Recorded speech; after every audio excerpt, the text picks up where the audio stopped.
ओम नमः शिवाय। शिवजी सदा सहाय। ओम नमः शिवाय। गुरुजी सदा सहाय।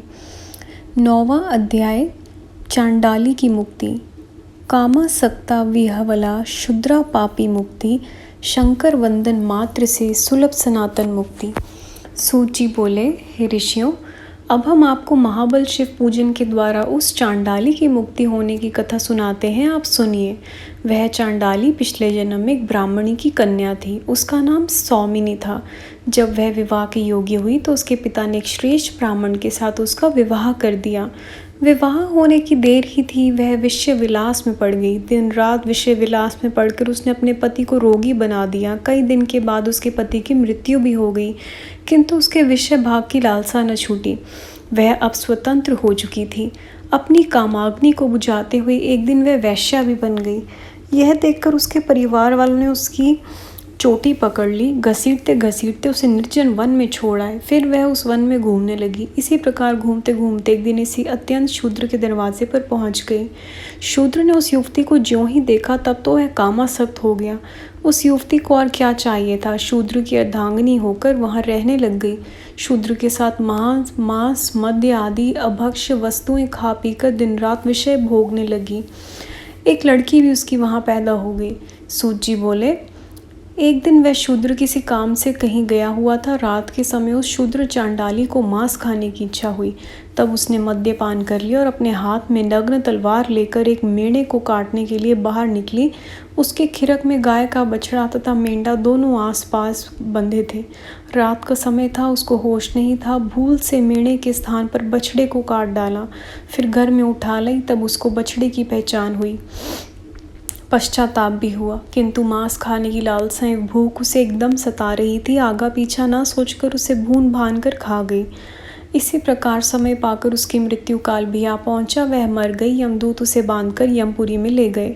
यमराज ने उसे गौ हत्यारी समझकर नरक की अनेक यातनाएं दी। इसके बाद उसका किसी शूद्र चांडाल के घर जन्म हुआ।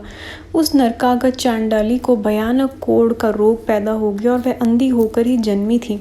कोढ़ के कारण कोई भी उसे पास नहीं भटकने देता था। भूखी प्यासी होकर भटकने लगी। एक दिन उसने कुछ यात्रियों को देखा, उनके पास मांगने को गई। उस समय वह आपस में संगत जी ये थोड़ा सा कट हुआ है। मैं उस वर्ड को छोड़ रही हूँ, गुरुजी माफ़ करना। आपस में डैश के दर्शनों की बातचीत कर रहे थे कि माघ कृष्ण डैश शिव के दर्शन अवश्य करने चाहिए। अब के यहाँ डैश दर्शन करेंगे। यह सुनकर उस चांडाली ने अपने मन में निश्चय कर लिया कि मैं भी वहाँ पहुँचकर सदा शिव के अवश्य ही दर्शन करूँगी। तब यही धारणा धरकर भीख मांगती मांगती गोकर्ण क्षेत्र के लिए चल पड़ी। एक दिन उस तीर्थ पर पहुँच गई। माघ कृष्ण चतुर्दशी की प्रतीक्षा करने लगी। उस दिन से जब एक दिन ही बाकी रह गया तो वह दीन भूखी प्यासी किसी बनिया के दरवाजे पर पहुंची। उस समय उस बनिया के हाथ में बैल की मंजरी थी। ज्यों ही उसने भिखारिनी की आवाज़ सुनी त्यों ही उसकी झोली में मंजरी पटक दी। बेचारी भूखी भिखारी ने दुखित होकर वह मंजरी दूर फेंक दी। वह मंजरी पृथ्वी पर तो ना गिरी, वह सीधी महाबल सदाशिव के लिंग पर जाकर गिर पड़ी। उस मंजरी के सदाशिव के मस्तक के लगने की देर थी तो उस चांडालिनी के संपूर्ण पाप नष्ट हो गए। फिर माघ कृष्ण चतुर्दशी का शुभ दिन भी दूसरे दिन आ पहुंचा। वहां इधर उधर के देश देशांतरों के लोग आ गए। उस भिखारिन को भीख मांगने पर भी कुछ ना मिला। उससे उसका चतुर्दशी निराहार व्रत पूर्ण हो गया। भूख के कारण रात भर जागती रही, इससे जागरण भी हो गया। तब तो सदाशिव उस पर प्रसन्न हो गए।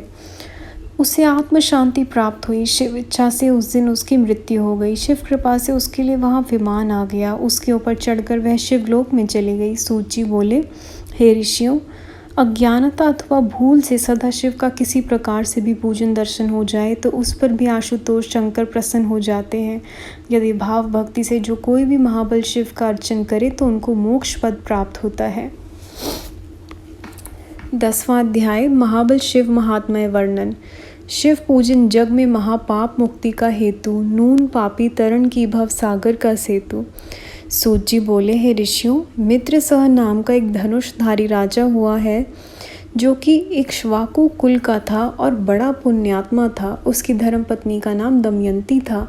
वह भी नल की धर्मपत्नी की तरह पतिव्रता धर्मपरायण थी। एक दिन वह राजा शिकार खेलने के लिए घोर वन में जहाँ पहुँचा, सेना भी उसके साथ थी।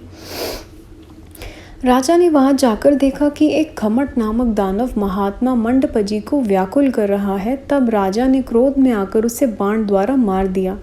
उसके छोटे भाई ने राजा से बदला लेने का निश्चय कर लिया और उपाय सोचने लगा। राजा अपने महल में लौट आए और अपने राज्य कार्य में लग गए। इधर कमट का छोटा भाई कपट का वेश बनाकर नौकरी करने के लिए राजा के पास आया और बोला, महाराज, मैं रसोई बनाना उत्तम जानता हूँ।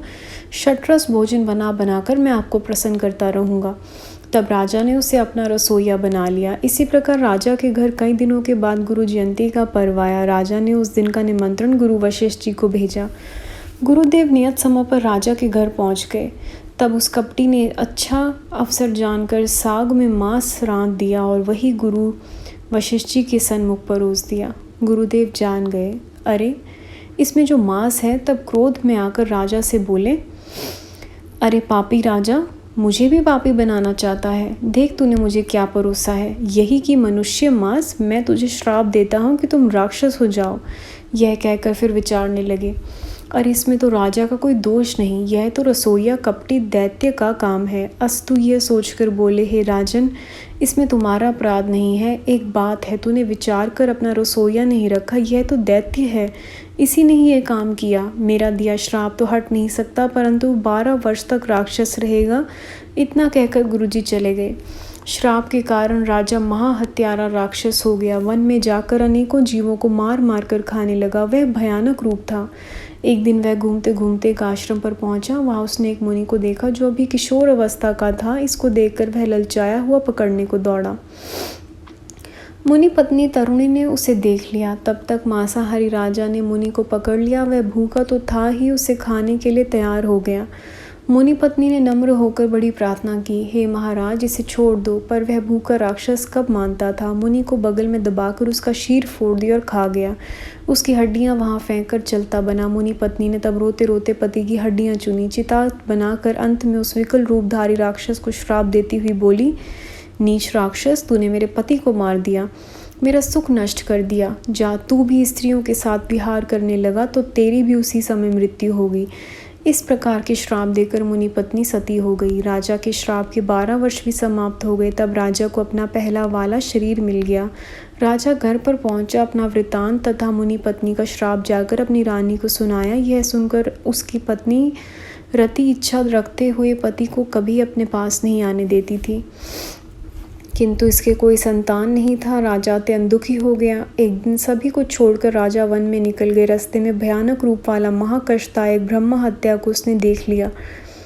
उसे देखकर राजा बहुत डर गया। उससे छूटने के लिए वन में उसने तीर्थ व्रत तप नियम आदि किए, परंतु ब्रह्म हत्या ने उसका पिंड न छोड़ा। राजा अत्यंत व्याकुल हो गया। इतने में परम पवित्र महात्मा गौतम ऋषि के राजा को दर्शन हो गए। तब भागकर राजा मुनि के चरणों में जा गिरा और उन्हें अपना सारा वृतांत कह सुनाया। मुनि पत्नी के श्राप का वृतांत भी कहा। फिर बोला, है मुनिवर, आप ही मेरी रक्षा करें, मैं बहुत दुखी हूँ। ब्रह्म हत्या मेरे पीछे पड़ी है, इससे बचाओ। यह सुनकर परम दयालु गौतम मुनि दया करके बोले, हे राजन, सुनो, यहाँ से पश्चिमी समुद्र के मध्य में गोकर्ण नामक एक उत्तम तीर्थ है। वहाँ सब प्रकार के पापों के नाशक महाबल नामक सदाशिव का ज्योतिर्लिंग विद्यमान है। हे राजन, तुम उसी तीर्थ पर जाओ। वहाँ उस तीर्थ का स्नान करके शिव अर्चन करने से तुम्हारा ब्रह्म हत्या से पिंड छूटेगा। हे ऋषियों, राजा इस प्रकार दयालु मुनि के वचन सुनकर आनंद को प्राप्त होकर गोकर्ण तीर्थ पर पहुंचा। वहां तीर्थ स्नान करके शिव पूजन करते करते राजा के ब्रह्म हत्यादिक सभी पाप निवृत्त हुए। फिर वह पापों से मुक्त होकर शिवलोक को प्राप्त हुआ। संगत जी, अध्याय यहाँ समाप्त होता है। गुरु जी, संगत जी, यहाँ तक पढ़ने में कैसे भी कोई भी जाने अनजाने में भूल हुई हो, प्लीज़ माफ़ करिएगा। अगला अध्याय हम अगली वीडियो में सुनेंगे। ओम नमः शिवाय। शिव जी सदा सहाय। ओम नमः शिवाय। गुरु जी सदा सहाय। जय गुरु जी महाराज।